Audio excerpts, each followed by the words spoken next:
So today we've got two things to get through. I'm trying to make as much information in each episode as I can. So we have our head with our eyes in it, with our eyeshadow on that's slipped, but anyway. And I thought the first thing I want to do today is to attach the head on the doll. Now, I'm going to tilt him that way so you can see. In the picture, he's looking straight at you. I may tilt him just a little bit this way. Just because I don't think a dog can turn their head 90 degrees. I could be wrong. Let me know in the comments if I'm wrong. But I don't think a dog has a neck like an owl. So I'm going to have him just a little bit off the diagonal, which I think a dog can do. Now, to keep the positioning where you want it, let me just put that down and get these out.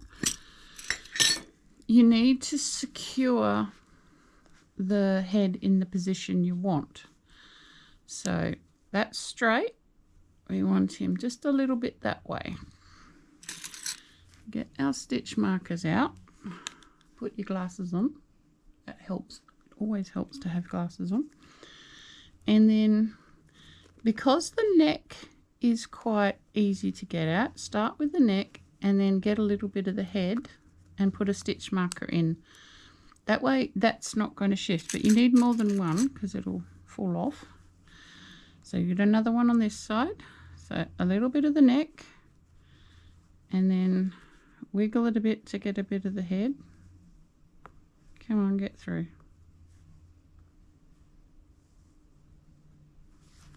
Doesn't want to get through. There we go.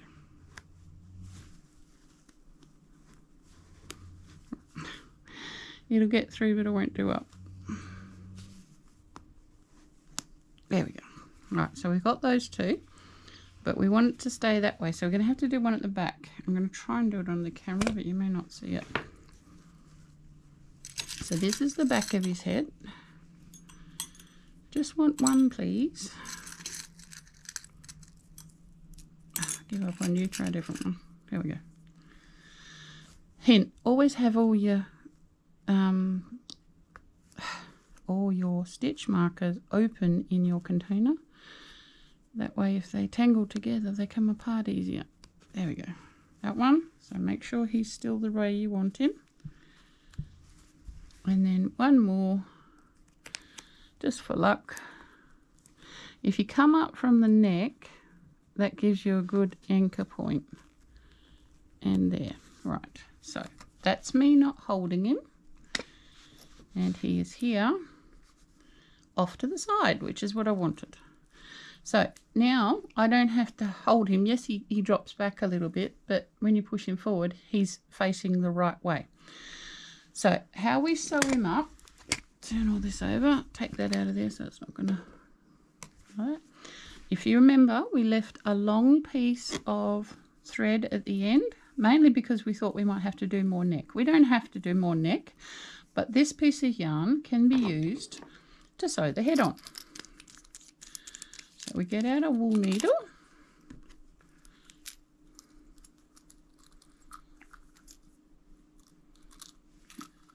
Should have got it out first, so I'm sorry. There we go.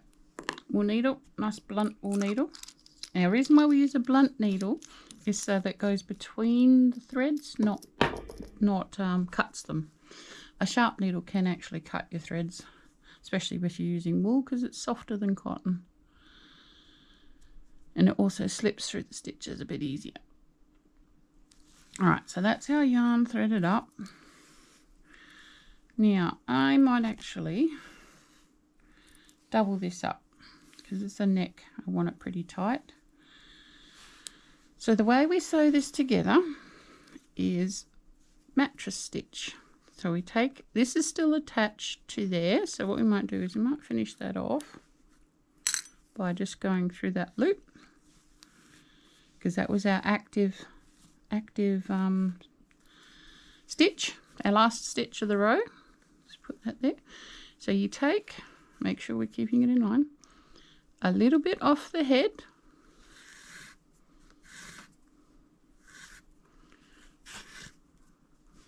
I've tucked the excess yarn inside the head that was here, and then a little bit off the neck.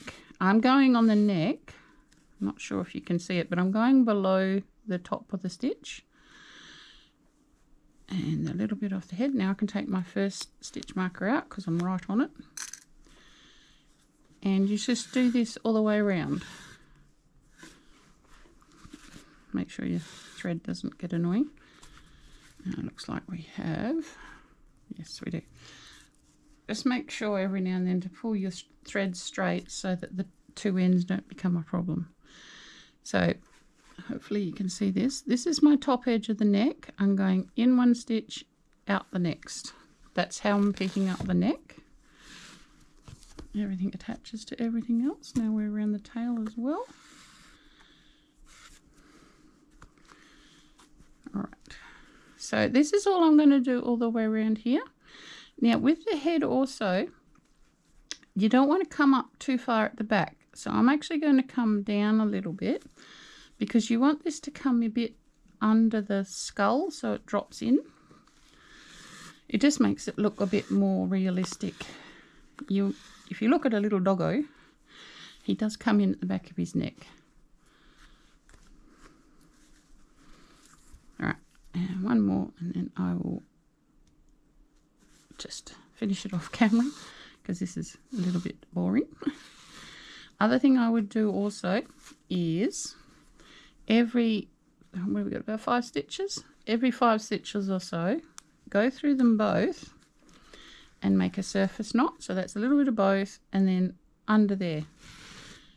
And make sure that it doesn't make a knot too early. Got to keep that loop away from the material.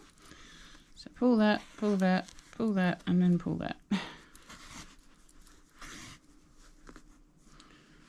Now see how this thread has gone looser? That's because the yarn, because it's doubled, it twists as you pull it through. So you just got to figure out which one it is, that one, and pull it so they're the same. All right, so there's my surface knot. So I will just carry on around here and finish off, and I will be back to show you what it looks like.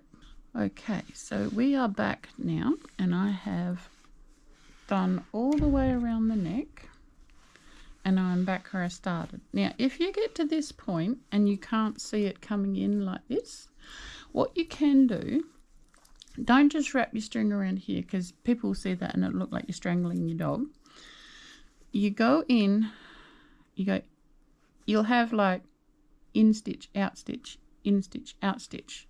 So you go, bring the in stitch out and the out stitch in, if you get what I mean, so that you are basically following your stitches. You go all the way around and then pull that tight, and that'll bring it in without making it look like you strangled the dog.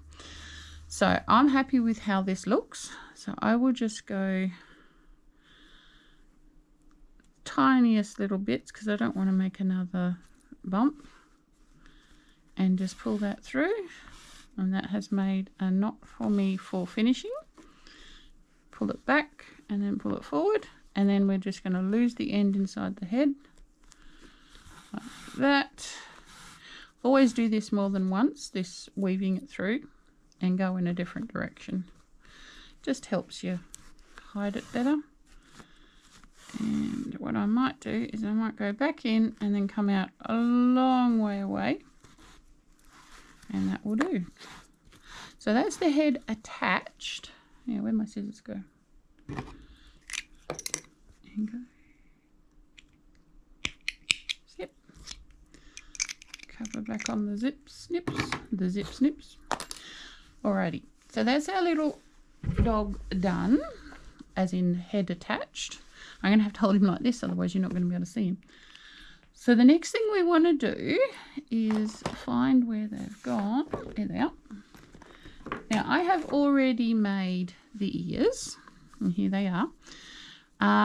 Mainly because I wanted to figure out how to make them. If you look at the picture of the dog close up at the ears, I'll put it on the screen now, you will see that the ears look very textured, and they fall forward. Now to me, if I keep doing it with single crochet, I'm going to have to do like a pouch or two sides, and that'll make it quite stiff. So what I did instead is I've made the ears using a textured stitch that looks the same on both sides. That way it's floppy, but it doesn't have a wrong side. To also make it floppy, let me see if I find it. This is the hook we have been using, and I went up to a 5.5. Hopefully you can see that. Yep, right there. So that the yarn is a bit looser in tension. So this is the same yarn we used for the eye patches and the contrast, which is like the picture. And I also made it first in our green. This green dog, I don't know what I'm going to do with it. I've got all these pieces. And so that's our pattern. And how did I come up with the pattern? Well, the first thing I did was got the head, and I got some paper, and I worked out what size I needed the ears to be to fall where I want, to fold where I want, and all that. And then I designed the pattern to fit this piece of paper. Very technical, of course, but anyway. So what I'm going to do, I'll show you how to make the ear first, and then I will show you how to put them on. So these are our pieces up here. We are using this hook, not that hook. And this is what we want to copy. So we might as well make the second ear for the green dog. We get our pen. Actually, I'll put them up there because we need to write on here. So I'm going to write on this side. So these are the dog ears. And you need 2 of them, unless he's an amputee, which is cool as well. If you're trying to make the dog look like a specific dog, do what you need to. So first thing you need is the 5.5 millimeter hook. I think we need another M there. Don't want a meter hook, we need millimeter hook. And you need your contrast yarn. Okay. So first thing we want to do, you need, where are we? We want to chain 6. Then you want to, it's chain 6 plus 2. I've got it all written here. I'm converting into so you can see it. And then turn. I'm just going to put a T for turn, otherwise I'm going to run out of space. You want to single crochet in the 3rd chain from hook.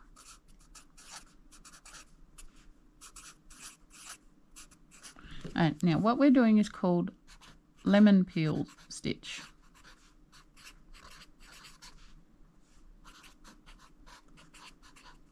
Which is basically single crochet, double crochet all the way across, but on the 2nd row it's double crochet, single crochet, and so it makes a very nice mesh like pattern, the way you're going to be going, that looks the same on both sides.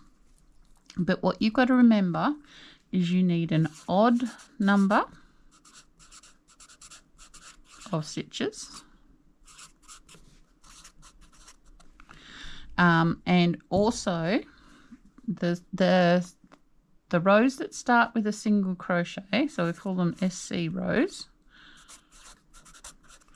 you always chain 1 and then single crochet in first. With the DC rows, that's the ones that start with a DC, you chain 2 and then go straight into the single crochets in the 2nd hole.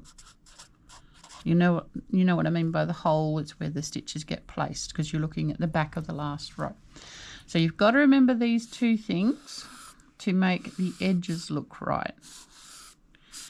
Now you will always have 6 plus 2. Plus 2 is your first stitch. Remember down here? So we've actually got every row has to have 7 stitches. except for the last 2 rows, which give you the nice curved shape at the bottom. So every row up to that always has 7 stitches. Right, so let's just write, well, maybe we just do that bit first.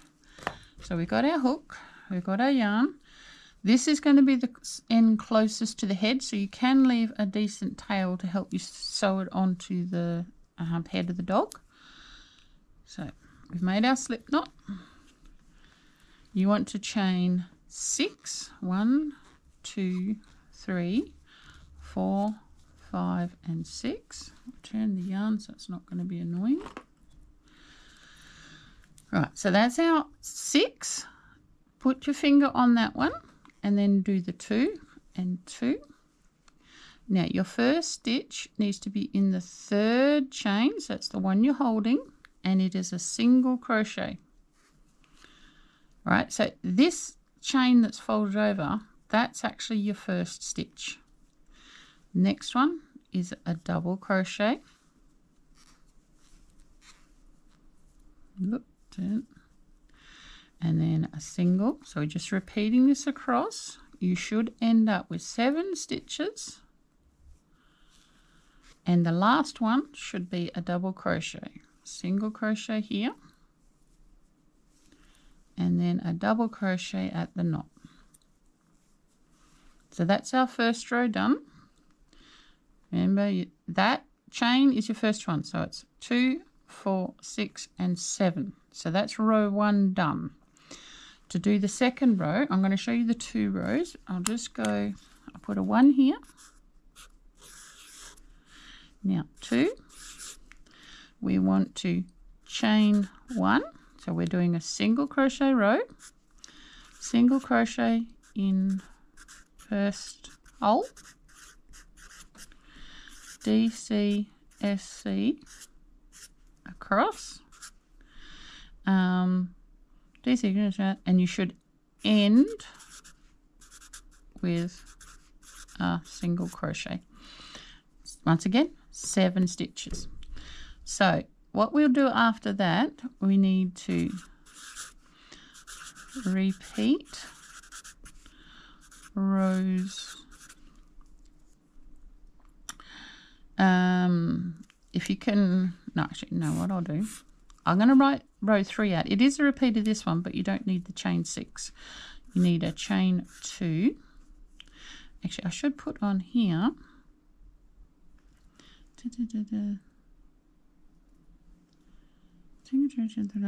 I messed something up here, didn't I?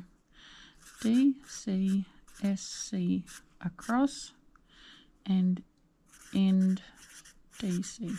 That's correct there. I missed that little bit. Okay, so we chain 2. That becomes our first DC. SC in second stitch. DC, SC across. That little bit gets repeated across. You need to end with DC. Right, make sure you have 7 stitches. So now I'll write this. Repeat rows 2 and 3. Where are we? We are there. For 12 more rows. Now, the way I do this, you need to keep track of this because once they're together, they're very hard to count, is that I mark off 2, 3, 4, 5, 6, 7, 8, 9, 10, 11, 12. And then as I go do a row, I put a mark on each of these lines. That way I know how many I've got to go and how many I've done. You do it when you do your chaining at the end or the beginning, whichever one you want. And I'll put a T here for turn, a T here for turn. All right, so we're just going to do that second one so you can see. So that's our row 1. We've finished with a DC as we are supposed to right here. So chain 1, turn it over, single crochet in the first one. So if you chain 1, you do the first stitch. If you chain 2, you skip the first stitch. Next one is a double crochet. This one is a single. Next one is a double crochet. Then a single. And then last one, get the string out of your hand, is a double crochet. So that's row 2 done. As you can see, unless you pull the stitches right apart, it's quite textured but quite hard to see the individual stitches. If you turn it this way, you can count the V's along the top. That'll make sure you have 7. And the only way I've found to be able to see the rows is to spread them apart. That way you can see, oh, that's a whole DC, that's a single crochet. So that's row 2. So row 1, row 2, row 3. Row 1 and 3 are the same one, but that one has our chain 6 at the beginning. So these 2 here are what we repeat for 12 more rows. I finished with the DC. I'll just chain 1 and turn it over. So I'm ready to start doing these. I'll be back when I've done the ear.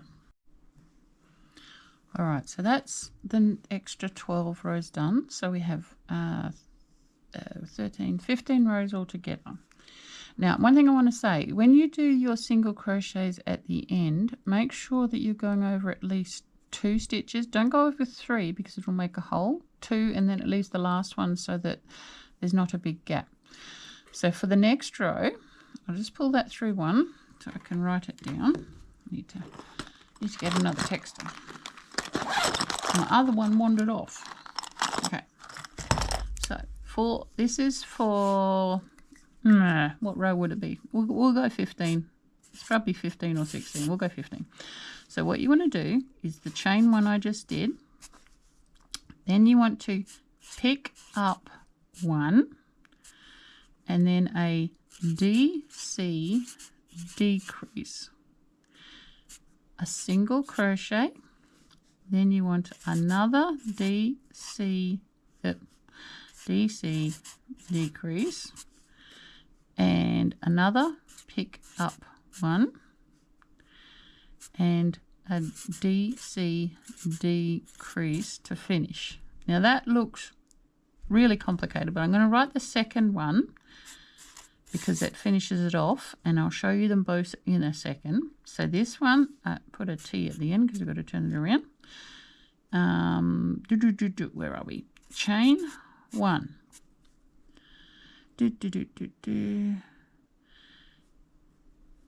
DC in the next visible stitch, and then we slip stitch in the next to finish it off. All right, so I'll show you that. So we're here. We've done our chain 1. Sorry about that, something just fell down. So chain 1, then we're not going in this stitch. Normally we would. We're going in this stitch here. We're just picking up a loop, and then next one will be a DC decrease, which means we go first part of a DC, and then the next part, hang on, we just split that stitch. There we go. Pull through the lot. So that's put 3 stitches into 1. Then we want to do a single crochet here because that would be the next in our pattern. And then we want to do a DC decrease. We're just doing the first part of it. Then we pick up a loop. This would be a single crochet if we were doing it in the pattern. And then the last one would be a DC decrease, and this is the one we finish on and pull through the lot. So there was 4 stitches on the hook before we did that last pull through. We chain 1 here, see, chain 1, turn it over. The next one is a DC. It's this hole here. We can see it easily if you can pick up the stitch. So that's a normal DC, and then the next hole we see is here, which is a slip stitch. And then I usually do 2 just to end it off. Find a pair of scissors and cut it off. So that is the curved bottom. You see how it's made a nice curved shape, and if we're lucky it will match our other one. Yes, it does, right there. So now we have 2 ears for the green dog, which I'm going to have to do something with it. But what also has happened is because this one is a proper DC and this one is a chain 2, it's given us an angled start, which is fine. We want an angled start. If you don't want that to happen, this one here, which is your chain 2 at the beginning, chain 3, and it will just straighten it up. That's all you need to do if you want to lose that. But for a dog ear, we actually want it like that. So they make a nice little angle. So the next thing to do is to try and put them on the dog. So we'll bring him over here and put him underneath. Now, this is going to be right for me because I'm looking down on it. It may be wrong for you, and I apologize, but I can't really do anything else. Now, what did I do with his ears? They're here somewhere. Oh, here they are, in the basket, being a basket.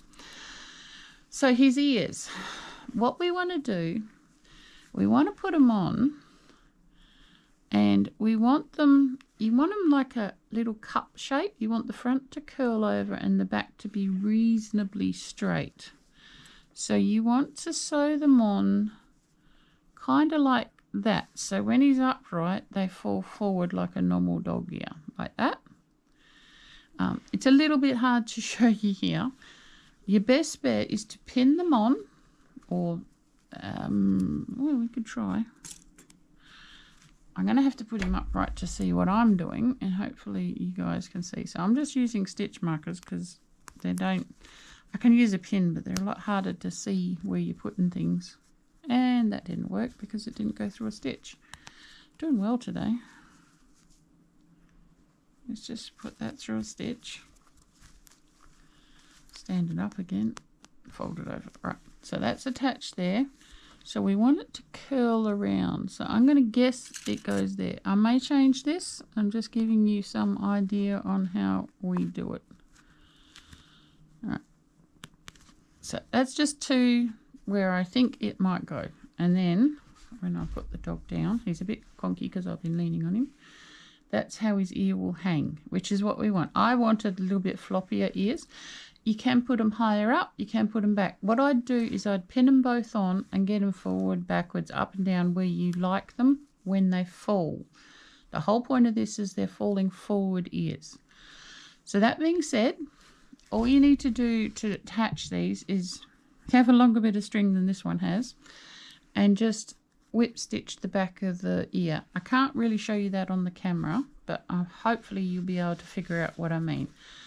And then this one here, because these are either way, just turn it over and sew it on the same on the other side, and that will be his ears attached. What I might do is I might sew them on and come back just as I'm finishing off, because it's kind of hard to show you under here how to do that.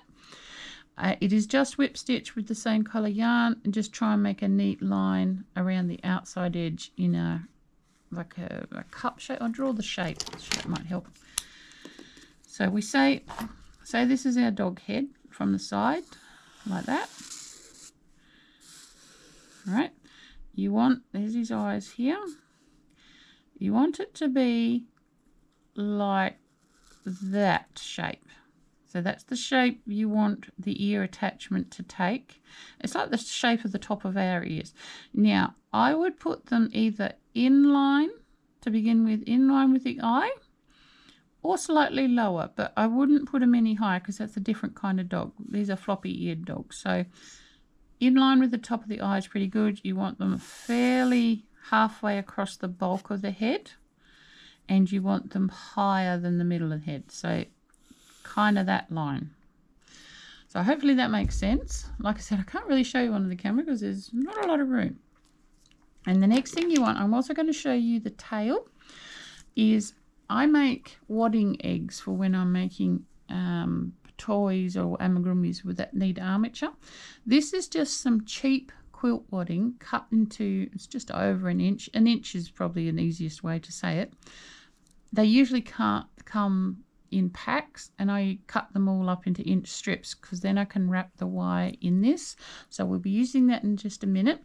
I will just sew these ears on, what I'll do, I'll sew one of them on so you can see what it looks like, and I'll do the other one later. So the ear is now attached. Hopefully you can see the little cup shape it's making. Can't really turn it anymore to show you. And as it's attached, I'll weave that in a minute. So it falls down quite nicely how we want it. And I actually resorted to pins, actual pins, because the stitch markers hold it there, but they don't hold it tight.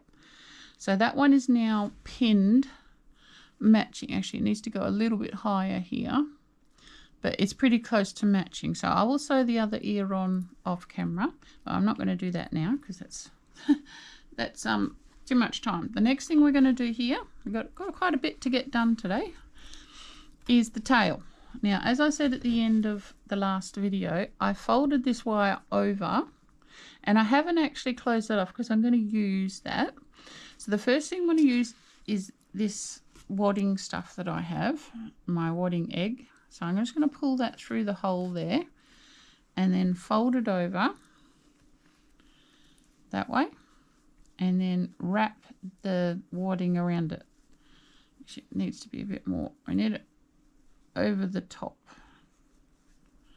Fold it over like that and then we'll do this. And so we're just wrapping the wadding around the wire just to pad it out a little bit. Of course it unravels as I go, of course it does. It's not going to pad it out a lot, but it is going to give it a little bit of bulk. You can also wrap it with some yarn if you want. You'd probably need a fair bit of yarn, but you could do it. Just work your way down slowly, round and around. Just make sure you have that fold over bit at the top because that'll stop it poking through your crochet work. So we're down the bottom here. Now what I'm going to do, I just have to hold that for a minute. I have some yarn here that was cut off a different thing. So I'll just let that sit there for a sec. I'm just going to make a slip knot on my finger. Put that over here and then over the bit I'm just doing and pull it tight. Yep, that's holding tight. So now we cut off the excess wadding. Get that out of the way. Bring the string back that's gone with the wadding. Go away. So now I'm just going to use this string yarn and wind back up. And all this does is tries. The plan is to help keep the wadding in place while we put crochet over it. Just working over the end. Alright, and do all the twists and then come back down again. So what this does, like I said, it just bulks out the wire so that the crochet has a little bit of body to it. And all the way to the bottom. And then what I'm going to do is I'm just going to go like this and pull that through there to make a knot. Twist it over and make another knot. That's a better knot. Twist it over. One more for luck. I think they're called hitches, I think. Somebody will tell me if I'm right. So where did that go? There it is.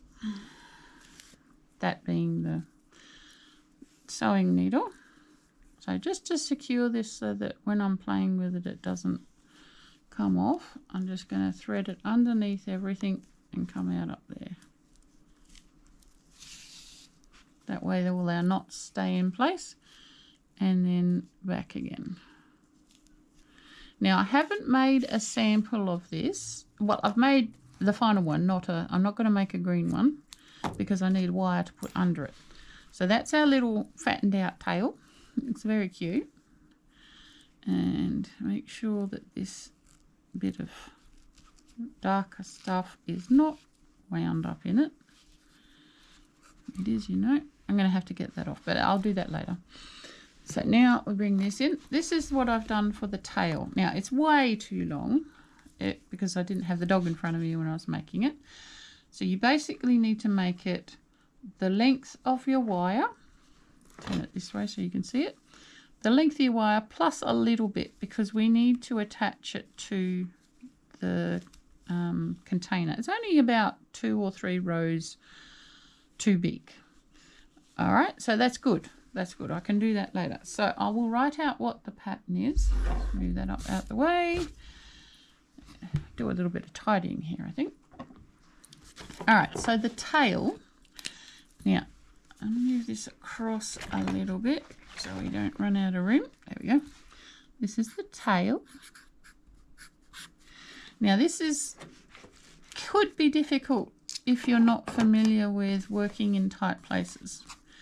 So we make magic ring. If you don't know what a magic ring, I'll show you in a minute. And then you want to single crochet 4 stitches into the magic ring. We're going to work into a spiral. So make sure you mark your first stitch so you know. And I'm going to put a line here so we don't get confused on what's to do with what. End of each row, increase 1 stitch until you have, how many did I have? 8 stitches. Right, so that's your total amount for your tail is 8 stitches around. No more than that, otherwise it'll get too thick. And then you want to just crochet around, so this is our around symbol, until it's the length you want.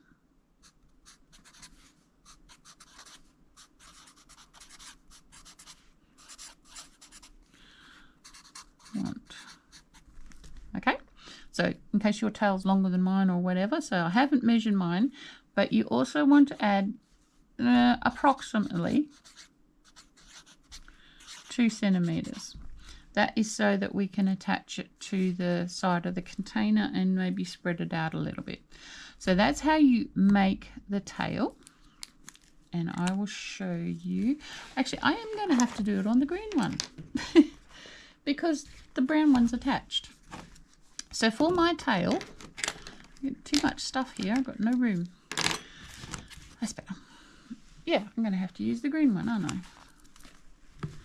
This green dog's getting more and more bits as I go. First of all, magic ring. Now I'm going to leave a reasonable tail because we'll need it later. So I've gone like that, and then you cross that. You slide your hook under this one, over that one, and pull that loop through, and then pull that through there, and that will set the ring. I'm going to be using the 5.5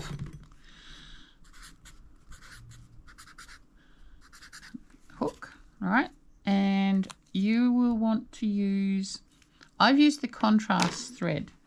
I may have to check that. I don't know whether the contrast one or the plain color one is better one to use. I think I might go with the contrast one because I've made it, maybe, and he's got different colored ears as well, so why not? Anywho, we want to, oh, the cat's woken up. I'm making a dog, not a cat. So 1, 2, 3, and 4. Now, you want to tighten this up because you need to get back to the first one. And the first one is the first V that you can see. See the little V's? Turn this way. Each V is the top of a stitch. So we want to go into this one over here. So take your time. It will be tight. This is why we're using the bigger hook, because we're dealing with such a skinny thing. We don't want tight stitches on top of that. So we pull. This is not a slip stitch. This is making it into a spiral. So pull that through and then crochet that. And then that is number 1 of this next row. So we only have 4, so that was 1, 2. It is quite hard to get when it's on the first row. It will get easier. That's 3. And now this one is number 4. But it's also the last stitch of the row. So we're going to do 2 in it. So that's the first increase done. Now you want to turn it the right way out while you can, because the bigger it gets, the harder it gets. All right, so we need to get to 8. So we'll just do this first stitch of this row, put the marker back in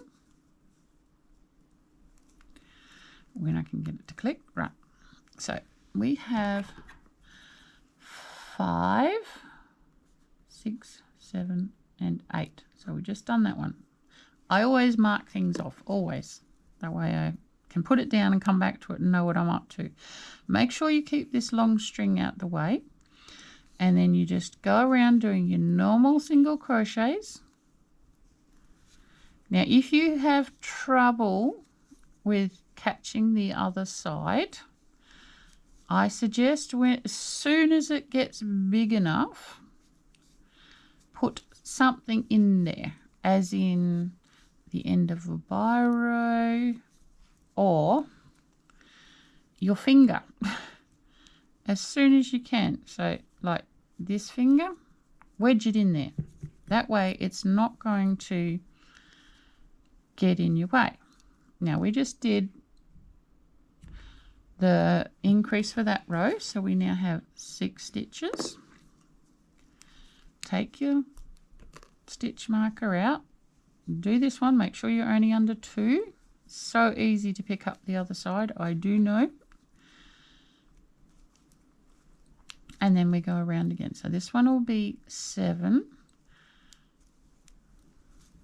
This row, no, it'll be 7 stitches in this row. 2, 3, 4. Don't count. Don't. I better check that because I was at 4. I think I didn't count from the beginning. So that's 1, 2, 3, 4, 5, 6, 7. Yes, this is 7. So we've done 7. So there's only one more row. And what other thing you want to do, and let me just do this one stitch here and I'll show you. Do the one stitch.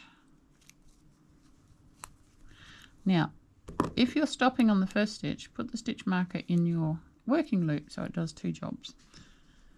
So what you need to do, wind this up. This is going to get really annoying really quickly. Wind it up, screw it up, screw it up, screw it up, and then push it into the bottom of the hole. That way it's out of the way. It holds your work out. Just make sure you get it lower than where you're working. So I've pushed that into the bottom. It's also brought the end right out, which is good. So now we can keep working without it driving us nuts. So that's what we got now. The cat's decided to come in and see what I'm doing. Put the hook back in here. Yes, I know. It's terrible. Is your chair close enough, or is that going to be a problem? Let's fix the cat, otherwise we won't hear anything. Can you reach it? Okay, you do what you want. Yeah, I know, you just want to complain. So we had 7, we just need 1 more. So this is 2, 3, 4, 5, 6, and then this one has 2 because it's the last one before the stitch marker. 1 and 2. All right, so that is the width of our tail. I'm going to move that out the way because I've already done the brown one, so we might as well use that one. So how to put this tail on this shape. What is wrong with you? Get up here. You can do it. See? Told you could do it. So we need to put this on here. So what we need to do is we need to turn it out. So just move that out of the way. So if we go like this, turn that first bit over, we can then use the end of a pen to turn it out the other way. This is important. This is why we had the long string at the beginning. Use the, yes, I know you're there. I do. I think everybody knows you're there. You're really loud.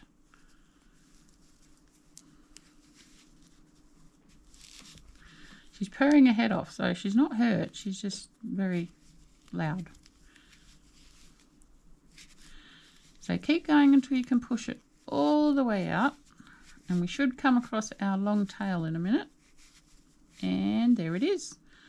Pull out your long tail. What that does is it allows you to turn it all the way out. But also, it has a secondary function. Yes, you have a pat. You're a lovely cat now. Shush. Thread up this long tail and sew it to the very tip, which is why we have a loop at the end of the wire.